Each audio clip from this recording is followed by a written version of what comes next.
마태복음 6장 25절에서 34절까지 저와 여러분이 한 절씩 교독하실 때 제가 먼저 25절 말씀 읽도록 하겠습니다. 그러므로 내가 너희에게 이르노니 목숨을 위하여 무엇을 먹을까 무엇을 마실까 몸을 위하여 무엇을 입을까 염려하지 말라. 목숨이 음식보다 중하지 아니하며 몸이 의복보다 중하지 아니하냐. 공중의 새를 보라. 심지도 않고 거두지도 않고 창고에 모아 들이기지도 아니하되 너희 하늘 아버지께서 기르시나니 너희는 이것들보다 귀하지 아니하냐. 너희 중에 누가 염려함으로 그 길을 한 자라도 더할 수 있겠느냐. 또 너희가 어찌 의복을 위하여 염려하느냐. 들의 백합화가 어떻게 자라는가 생각하여 보라. 수고도 아니하고 길쌈도 아니하느니라. 그러나 내가 너희에게 말하노니 솔로몬의 모든 영광으로도 입은 것이 이 꽃 하나만 갖지 못하였느니라. 오늘 있다가 내일 아궁이에 던져지는 들풀도 하나님이 이렇게 입히시거든 하물며 너희일까 보냐. 믿음이 작은 자들아. 그러므로 염려하여 이르기를 무엇을 먹을까 무엇을 마실까 무엇을 입을까 하지 말라. 이는 다 이방인들이 구하는 것이라. 너희 하늘 아버지께서 이 모든 것이 너희에게 있어야 할 줄을 아시느니라. 그런즉 너희는 먼저 그의 나라와 그의 의를 구하라. 그리하면 이 모든 것을 너희에게 더하시리라. 그러므로 내일 일을 위하여 염려하지 말라. 내일 일은 내일이 염려할 것이요 한 날의 괴로움은 그날로 족하니라. 아멘. 우리 옆에 분들과 이렇게 한번 인사하겠습니다. 하나님이 우리의 삶을 책임져 주십니다. 아멘. 믿으십니까? 하나님께서 우리의 인생을 책임져 주실 줄로 믿습니다. 이 시간 모든 것을 하나님께 맡기고 하나님 말씀 앞으로 달려나가는 시간 되기를 축복합니다. 어떤 사람이 염려를 파는 가게를 열었습니다. 그는 모든 종류의 염려를 팔았는데요. 예를 들면 월요일 아침에 대한 염려, 또 미래에 대한 염려, 심지어 염려할 거리가 없는 것에 대한 염려도 팔았습니다.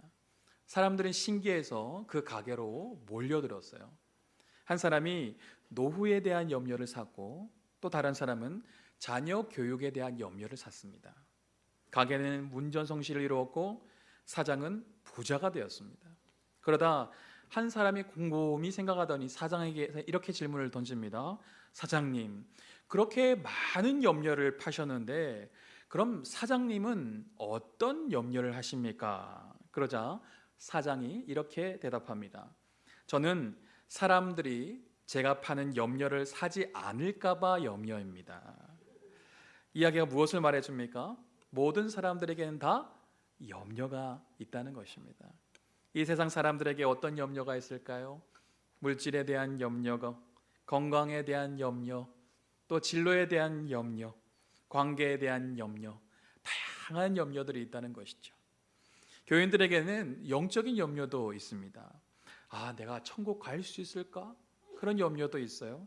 또 내 믿음이 성장하지 않는 것에 대한 염려도 있습니다. 또 말씀대로 살지 못할 것에 대한 염려도 있습니다. 아마 이 자리에 말씀을 들으면서도 내가 아침에 가스불을 끄고 왔나? 에어컨을 끄고 나왔나? 염려하고 있는 분이 있을 수도 있어요. 아무 생각이 없다가 방금 저의 말을 듣고 나는 가스불을 끄고 왔나? 갑자기 염려가 되는 분도 있을 수 있습니다. 이 시간 모든 염려를 다 내려놓으십시오. 지금 우리가 할 수 있는 것이 아무것도 없습니다. 모든 염려를 내려놓고 이 시간 나에게 말씀하시는 하나님의 음성에만 집중하시기를 바랍니다. 자, 그렇다면 우리가 왜 염려하지 말아야 될까요? 염려는 우리의 삶에 부정적인 영향을 주기 때문입니다. 염려하게 되면 어떤 부작용이 있는지 제미나이에게 물어보았습니다. 혹시 제미나이가 누구야? 궁금하신 분 있다면 나중에 식사하시면서 옆에 분에게 한번 물어보시기를 바랍니다. 제미나이는 친절하게 염려의 부작용에 대해 3가지를 얘기해 주었습니다. 혹시 나에게 적용되는 부분은 없는지 한번 잘 들어보십시오. 첫 번째는 정신적, 심리적 부작용이 있다는 거예요. 과도한 염려는 뇌의 에너지를 불필요하게 소모한다는 것입니다. 꼬리에 꼬리를 무는 부정적인 생각은 집중력과 판단력을 상실하게 만들고요, 정작 중요한 문제를 해결하는데 힘을 잃어버리게 만드는 것이죠.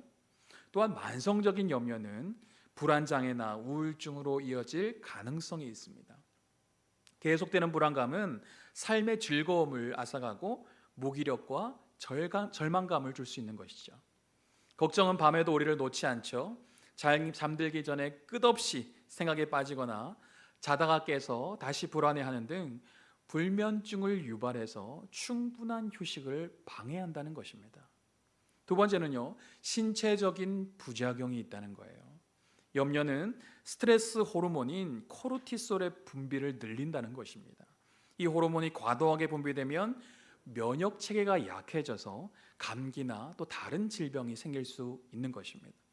염려는 소화기에도 직접적인 영향을 주죠. 속쓰림, 소화불량, 위염, 과민성 대장 증후군, 이런 다양한 소화기 문제도 일으킬 수 있습니다. 또한 몸이 무의식적으로 긴장 상태에 놓이게 되면서 목이나 어깨, 허리, 이 만성적인 통증을 유발하고 또 이 모든 것이 또 두통을 유발하기도 한다는 것이죠. 마지막 세 번째는 이 염려는 우리의 삶의 질을 저하시킨다는 것입니다. 염려가 많아지면 일이나 학업에 집중하기 어려워 생산력이 떨어집니다. 이는 다시 더 큰 불안과 좌절감을 불러오는 악순환을 만들 수 있다는 것이죠. 염려가 많은 사람은 예민해지기 쉽고요. 타인의 말이나 행동을 부정적으로 해석하는 경향이 있습니다. 또한 혹시나 하는 불안감 때문에 새로운 도전이나 변화를 두려워하게 되죠. 결국 시도조차 하지 못하고 좋은 기회를 놓치는 경우도 생길 수 있습니다. 이와 같이 염려는 다양한 부작용이 있다는 거예요. 염려는 우리의 삶을 병들게 만들 수 있습니다. 30대의 유능한 그래픽 디자이너가 있었습니다. 그는 수년간 회사 생활을 하면서 안정적인 수입을 올렸지만 언제 해고될지 모른다는 불안감에 사로잡혔어요. 동료들보다 뒤처질까 봐 퇴근 후에도 개인의 시간을 쪼개서 최신 기술을 공부했고 밤늦게까지 야근하기를 수였습니다. 이러한 직업적 압박에 더해서 소셜미디어는 그에게 또 다른 스트레스를 가져다 주었어요. 친구들의 화려한 여행 사진, 값비싼 물건을 산 게시물을 볼 때마다 자신의 삶이 초라하게 느껴지는 것입니다. 나만 뒤처지는 건 아닐까 하는 그런 생각에 머릿속이 복잡해집니다. 남들에게 보이기와 완벽한 삶을 꾸미는데 몰두하기 시작하는 것이죠. 결국 그 디자인은 수면 장애와 극심한 불안 증세를 겪기 시작했습니다. 업무 효율이 떨어졌고 작은 실수에도 자책하면서 자신을 몰아세우는 것이죠. 주변의 도움을 거부하고 혼자서 모든 문제를 해결하려고 하다가 결국 극심한 번아웃과 우울증으로 회사를 그만두게 돼요. 삶의 중심이었던 직장을 잃자 모든 것을 잃은 듯한 상실감에 빠져버립니다. 경제적 불안과 사회적 고립감은 그를 더 힘들게 만드는 것이죠. 한때 유능했던 이 젊은이는 현대 사회가 요구하는 성공과 완벽한 기준에 압도되어 자신의 삶의 방향을 완전히 잃어버리게 되었습니다. 이 이야기는 현대인들이 겪는 불안과 염려가 어떻게 한 사람의 삶을 송두리째 흔들 수 있는지 잘 보여주는 예입니다. 여러분에게는 지금 어떠한 염려가 있습니까? 그 염려로 인해 어떤 부작용을 경험하고 있으신가요? 아마 이 자리에 염려가 없는 사람은 거의 없을 것입니다. 그렇다면 이 염려에 대해서 예수님께서 뭐라고 말씀하시는지 우리는 주목해야 합니다. 오늘 본문을 시작하며 예수님은 뭐라고 말씀하고 있습니까? 본문 6장 25절 말씀을 같이 한번 읽어보겠습니다. 그러므로 내가 너희에게 이르노니 목숨을 위하여 무엇을 먹을까 무엇을 마실까 몸을 위하여 무엇을 입을까 염려하지 말라. 목숨이 음식보다 중하지 아니하며 몸이 의복보다 중하지 아니하냐. 아멘. 예수님 당시 유대인들을 로마의 압제 아래에 있었습니다. 그래서 정치, 경제, 사회, 종교적으로 굉장히 불안한 상황이었어요. 부당한 세금 포탈과 극심한 빈부격차는 그들의 생존 문제를 압박했다는 것이죠. 위협했다는 것입니다. 그러니까 그 당시 유대인들은 의식주의 문제로 날마다 고민했을 것입니다. 굉장히 가난하고 어려웠던 그들에게 근심이 떠날 날이 없을 거예요. 그런 그들에게 예수님께서 뭐라고 말씀하신 것입니까? 오늘 무엇을 입을까? 오늘 무엇을 마실까? 오늘 무엇을 먹을까? 염려하지 말라고 말씀하신 것입니다. 그렇다면 이 시대를 살아가는 우리들에게도 이 문자 그대로 받아들이면 될까요? 그런데 문자 그대로 받아들이려 하니 100% 공감이 안 되는 부분이 있는 것 같습니다. 혹시 근래에 오늘은 무엇을 먹을까 염려해 본 분이 있으십니까? 물론 갑자기 사업에 실패하거나 생계가 어려워져서 걱정할 수밖에 없는 분도 있을 수 있습니다. 하지만 많은 분들은 오늘 짜장면 먹을까? 짬뽕 먹을까? 오늘 양식 먹을까? 아니면 일식 먹을까? 이런 고민을 해도 내가 뭐를 오늘 먹을 수 있을까? 염려하는 분은 그리 많지 않을 것입니다. 근래 오늘은 무엇을 입을까? 염려해 본 적 있으십니까? 물론 이 옷 입는데 잘 어울리지 않고 저 옷을 입었는데 살쪄서 잘 안 들어가니까 도대체 뭘 입어야 되지? 짜증내 본 적은 있어도 입을 옷 자체가 없어서 염려해 본 분은 거의 없을 것입니다. 예수님이 말씀하신 이 메시지를 오늘 살아가는 우리들에게 어떻게 적용해 보면 좋을까요? 내가 날마다 고민하는 문제가 무엇인지 한번 생각해 보십시오. 매일 건강 때문에 염려가 되십니까? 매일 돈 때문에 염려가 되십니까? 매일 미래에 대한 불안 때문에 염려가 되십니까? 지금 내가 날마다 어떤 문제로 염려하고 있다면 더 이상 그 문제로 인해 염려하지 말라라고 예수님은 말씀하고 있는 것입니다. 그러면 염려는 무엇일까요? 네이버 국어 사전에 보니까 염려를 다음과 같이 정의하고 있습니다. 앞일에 대하여 여러 가지로 마음을 써서 걱정함 또는 그런 걱정이라고 얘기하고 있어요. 오늘 본문에 나오는 이 염려의 원어적인 의미도 다음과 같은 뜻이 있음을 알 수 있습니다. 이 염려하다라는 단어는요, 나뉘어지다, 분열되다라는 의미를 가지고 있습니다. 그러니까 마음이 나뉘어지는 것, 마음이 분열되어지는 것, 이것이 곧 염려하는 것이다라고 말하고 있는 것이죠. 무슨 말일까요? 하나님을 향한 마음이 나누어지기 시작할 때 염려가 시작된다는 것입니다. 하나님을 향한 신뢰가 분열될 때 염려가 시작된다는 거예요. 염려는 하나님을 향한 마음, 하나님을 향한 시선, 하나님을 향한 신뢰와 연관이 되어 있다는 것입니다. 우리가 왜 염려하게 될까요? 사람은요, 예측 불가능한 미래에 대해 불안감을 느끼게 되죠. 우리가 염려하는 것은 대부분 아직 일어나지 않은 것들입니다. 예를 들면 이런 것이죠. 내가 여행을 가다가 사고를 당하면 어떡하지?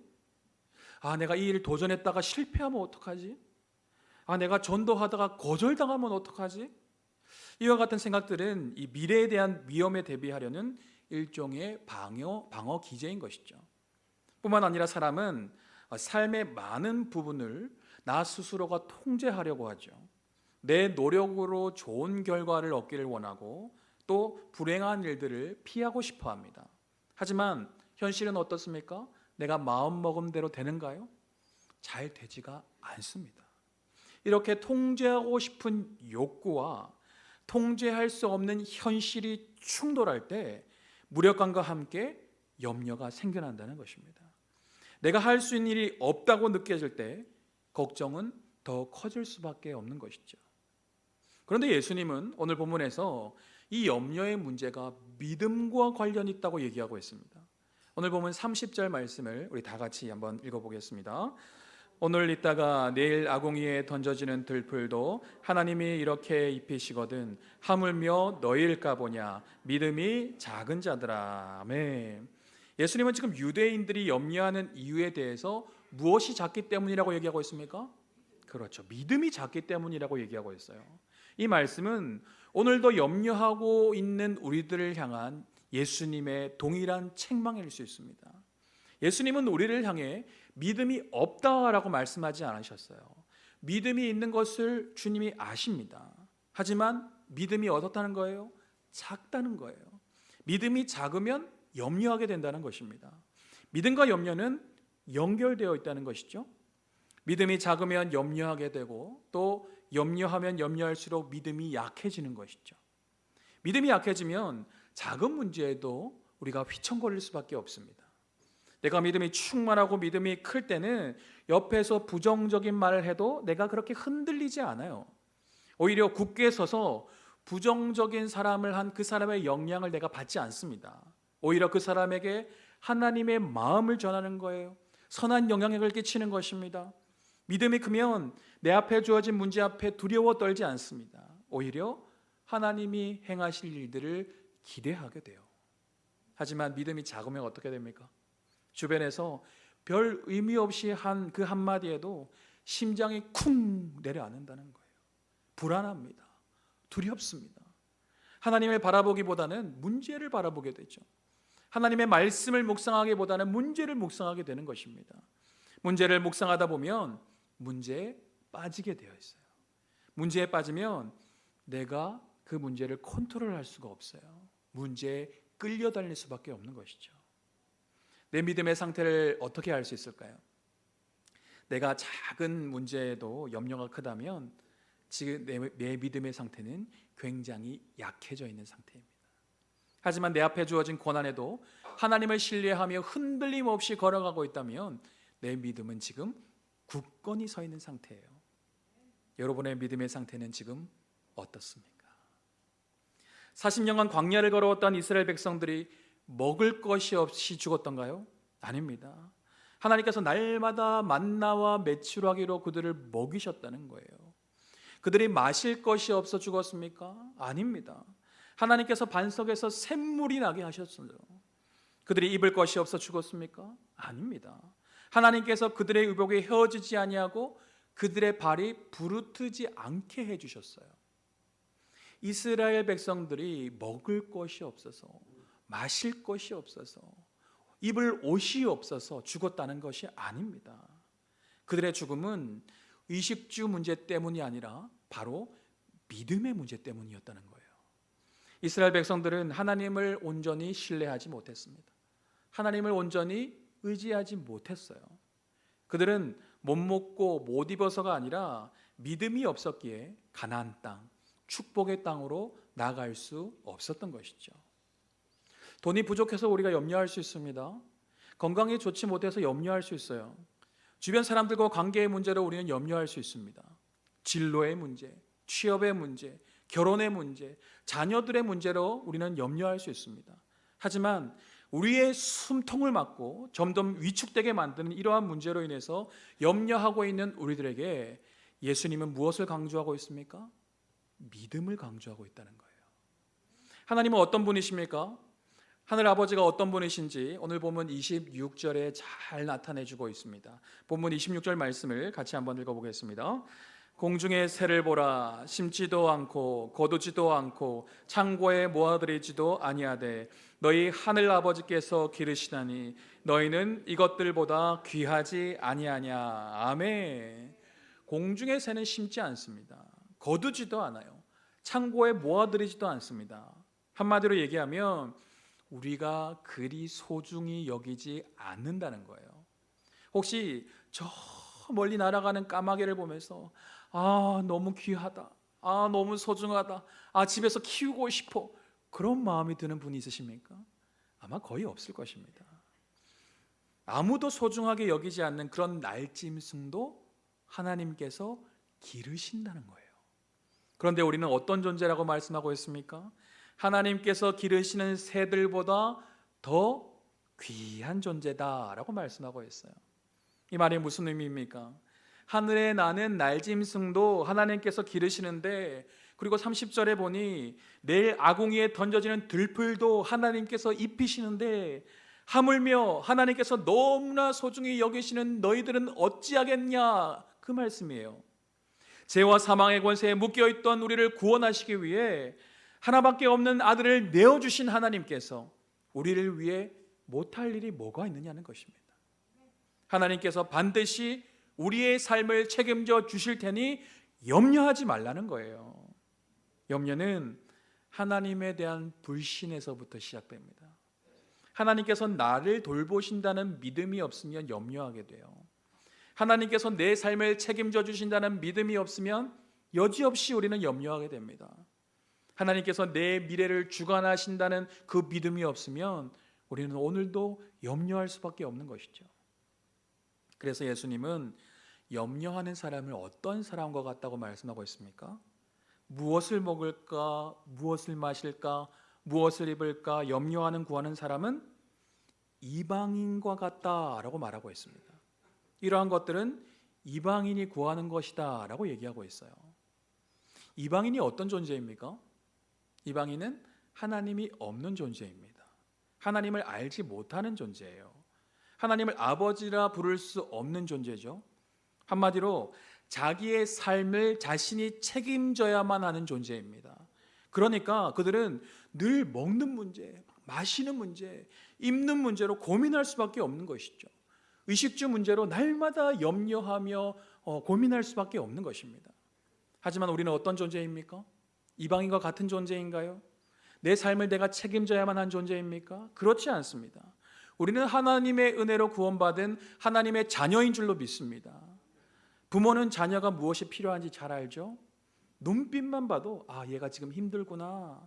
얘가 지금 좀 쉬고 싶구나. 행동하는 것만 봐도 얘가 지금 배가 고프구나. 지금 얘가 뭐가 필요하구나. 부모는 잘 알아요. 하물며 전지전능하신 하나님은 어떠실까요? 본문 32절 말씀 우리 같이 한번 보도록 하겠습니다. 이는 다 이방인들이 구하는 것이라 너희 하늘 아버지께서 이 모든 것이 너희에게 있어야 할 줄을 아시느니라. 아멘. 하나님은 다 알고 계신다는 거예요. 하나님은 우리의 필요를 잘 알고 계십니다. 지금 이 순간 무엇이 가장 필요한지 누구보다도 잘 알고 계시다는 거예요. 하나님은 우리에게 물질이 필요한 것도 아십니다. 일자리가 필요한 것도 아세요. 좋은 만남이 필요한 것도 아십니다. 건강이 필요한 것도 너무나 잘 아세요. 나를 창조하시고 나를 구원하시며 나의 아버지 되신 하나님께서 우리의 모든 필요를 너무나 잘 아신다는 것입니다. 뿐만 아니라 그 하나님은 우리의 그 필요를 채워주실 수 있는 분이라고 말씀하고 있어요. 하나님께서 여러분의 필요를 채워주시기를 원하십니까? 아멘. 네, 저도 저의 필요를 하나님께서 채워주셨으면 좋겠어요. 그렇다면 주님께서 우리가 어떻게 할 때 이 모든 것을 채워주신다고 말씀하셨습니까? 우리가 어떻게 살아갈 때 우리의 삶을 책임져 주신다고 말씀하셨습니까? 오늘 본문 33절 말씀 너무나 중요한 말씀인데요, 같이 한번 힘껏 읽어보겠습니다. 그런즉 너희는 먼저 그의 나라와 그의 의를 구하라. 그리하면 이 모든 것을 너희에게 더하시리라. 아멘. 우리가 너무 잘 아는 말씀이죠. 예수님은 너희는 먼저 그의 나라와 그의 의를 구하라 라고 말씀하고 있습니다. 이 말씀은 우리의 우선순위에 대해서 분명하게 얘기하고 있어요. 너희는 먼저, 우리가 먼저 구해야 될 것이 있다는 것입니다. 우리가 살아가면서 필요한 것들에 대해 얼마든지 하나님께 구할 수 있습니다. 무엇이든 하나님께 기도할 수 있어요. 하지만 가장 먼저 되어야 될 것이 있다는 것입니다. 그것이 무엇입니까? 하나님 나라와 의라는 거예요. 하나님은 무엇보다 먼저 하나님 나라와 의를 구하라고 말씀하고 있습니다. 우리는 먼저 자신의 유익을 구하는 것이 아니라 하나님의 나라를 구해야 된다는 것이죠. 내 욕심을 먼저 구하는 것이 아니라 하나님의 의를 먼저 구하라는 것입니다. 먼저 구하는 것이 우리의 목표가 될 수 있어요. 먼저 구하는 것이 우리 인생에 있어서 가장 중요한 존재가 될 수 있습니다. 여러분은 가장 먼저 무엇을 구하고 계십니까? 여러분 인생에 있어서 가장 중요한 목표는 무엇입니까? 여러분의 인생에 있어 가장 중요한 존재는 누구입니까? 하나님은 우리 인생의 퍼스트가 되기를 원하십니다. 예수 그리스도가 우리의 비전이요 우리의 목표가 되기를 원하시는 것이죠. 우리가 일하는 곳마다 하나님의 통치가 임하기를 원하세요. 우리가 서 있는 곳마다 내가 드러나는 것이 아니라 예수 그리스도가 드러나기를 원하시는 것입니다. 그러므로 우리는 가정에서, 직장에서, 내가 속한 공동체에서 나의 자아가 죽고 하나님의 뜻이 온전히 이루어지기를 구해야 될 줄로 믿습니다. 하나님 나라와 의를 먼저 구하면요, 이 모든 것을 너에게 더하시겠다고 말씀하셨어요. 하나님의 다스림과 하나님의 뜻을 먼저 구하면 우리의 필요를 채워주시겠다고 약속하고 있는 것이죠. 하나님께 우리의 삶을 맡기면 하나님께서 우리의 삶을 책임져 주십니다. 예수님은 34절에서 오늘 본문의 결론을 내리고 있어요. 34절 말씀을 같이 한번 읽겠습니다. 그러므로 내일 일을 위하여 염려하지 말라.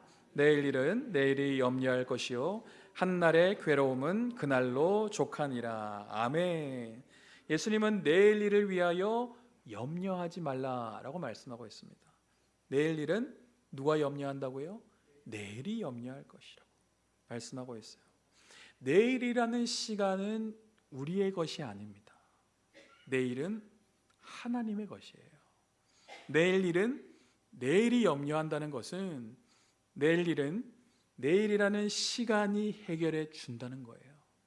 내일의 주인 되신 하나님께서 해결해 주신다는 것입니다. 믿음이 없는 사람들은 내일이 절망일 뿐이에요. 한숨과 좌절뿐입니다. 하지만 믿음이 있는 사람은 내일도 소망 중에 달려갈 수 있는 것입니다. 왜냐하면 오늘을 살게 하신 하나님께서 내일도 하나님의 은혜로 살게 해 주실 것이기 때문입니다. 말씀을 정리하겠습니다.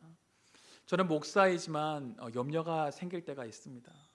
내 앞길에 대한 염려, 또 사역에 대한 염려, 교회에 대한 염려, 가정에 대한 염려, 여러 가지 염려가 찾아올 때가 있어요. 여러분도 내용은 다르지만 각각 다 염려가 있지 않습니까? 여러 가지 염려로 마음이 불안하고 힘들 때가 있지 않으신가요? 그런데 염려한다고 문제가 해결되던가요? 염려한다고 마음이 편해지는가요? 염려한다고 막 없던 돈이 생기고 막 관계가 회복되고 질병이 사라집니까? 그렇지 않다는 거예요. 염려한다고 절대 문제가 해결되지 않습니다. 오히려 염려할 때 우리의 마음이 상하게 돼요.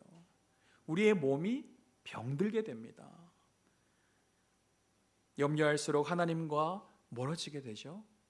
평안은 사라지고 더 큰 두려움과 불안에 빠질 수밖에 없는 것입니다. 우리는 내일에 대한 염려가 다 있다는 거예요. 한 예화가 있습니다. 옛날 한 마을에 마음속에 늘 걱정을 짊어지고 사는 사람이 있었습니다. 그는 사소한 일 하나도 허투루 넘기지 못하고 매일매일 이 걱정꾸러미를 등에 지고 살아왔어요. 아침에 눈을 뜨면 오늘 비가 오면 어떡하지? 일하다가 실수하면 어떡하지? 사람들이 나를 마음에 들어 하지 않으면 어떡하지? 이런 생각들로 하루를 시작합니다. 어느 날 이 사람은 산을 넘어가야 될 일이 생겼어요. 무거운 걱정꾸러미를 짊어진 채 산길을 오르다 보니 다른 사람들은 막 콧노래를 부르면서 가볍게 걸어가는데 자신만 땀을 뻘뻘 흘리면서 힘겨워하는 모습을 보게 되었습니다. 참다 못해 지나가는 나그네에게 물었어요. 당신은 어떻게 그렇게 가볍게 걸어갈 수가 있나요? 저는 이 걱정꾸러미 때문에 너무 힘든데 말인데요. 나그네는 그를 잠시 쳐다보더니 이렇게 말했습니다. 왜 아직 일어나지도 않은 일들을 짊어지고 다니시는가요? 아직 오지 않은 내일의 걱정은 내일에게 맡기세요. 오늘은 그저 오늘을 살아가면 됩니다. 그는 나그네의 말에 한참을 생각했습니다. 그리고 짊어지고 있었던 그 걱정꾸러미를 바닥에 내려놓았어요. 놀랍게도 그 꾸러미 안에는 아무것도 들어있지 않았습니다. 비어있는 가방이었지만 그의 마음속의 염려가 그토록 무겁게 느껴졌던 것이죠. 그는 그제야 가벼워진 몸과 마음으로 산을 넘어갈 수 있었습니다. 이 예화가 무엇을 말해주고 있습니까? 우리가 짊어지고 있는 이 대부분의 염려는 실제로 일어나지 않은 일들이거나 아직 해결되지 않은 미래의 일들이라는 거예요. 때로는 걱정, 염려 그 자체의 무게가 실제 문제보다 훨씬 더 무겁다는 것을 보여주고 있습니다. 내일은 아직 내게 이르지 않은 시간이기에 내 것이 아닙니다. 그럼에도 불구하고 우리는 혹시 사고가 나지 않을까? 혹시 실패하지 않을까? 혹시 더 큰 문제가 생기지 않을까 하는 이 염려로 자신을 불안과 두려움으로 몰아갈 때가 있습니다. 예수님은 오늘 이 시간 우리를 향하여 더 이상 그 문제로 염려하지 말라라고 말씀하고 있습니다. 하나님이 없는 이방인과 같은 사람은 염려할 수밖에 없다는 것이죠. 자신의 삶을 자신이 책임져야만 하기 때문입니다. 그래서 생계를 위해서, 목숨을 위해서, 자기 자신을 위해서 먹을 것, 마실 것, 각종 필요한 것들을 날마다 염려하며 구할 수밖에 없는 것이죠. 하지만 우리는 누구입니까? 우리는 하나님의 백성이라는 거예요. 하나님의 백성은 하나님께서 책임져 주실 줄로 믿습니다. 하나님의 자녀는 아버지 되신 하나님께서 필요를 채워주신다는 거예요. 그러므로 하루를 염려로 시작하지 마십시오. 모든 염려를 하나님께 맡기십시오. 내일의 걱정은 내일의 주인 되신 하나님께 맡기고 오늘 내가 할 수 있는 일에 최선을 다하십시오. 염려라는 헛된 수고를 내려놓고 무엇보다 하나님 나라와 의를 구함으로 이 모든 것을 더하시는 하나님, 우리의 삶을 책임지신 하나님을 만나는 저와 여러분 되시기를 주님의 이름으로 축원드립니다.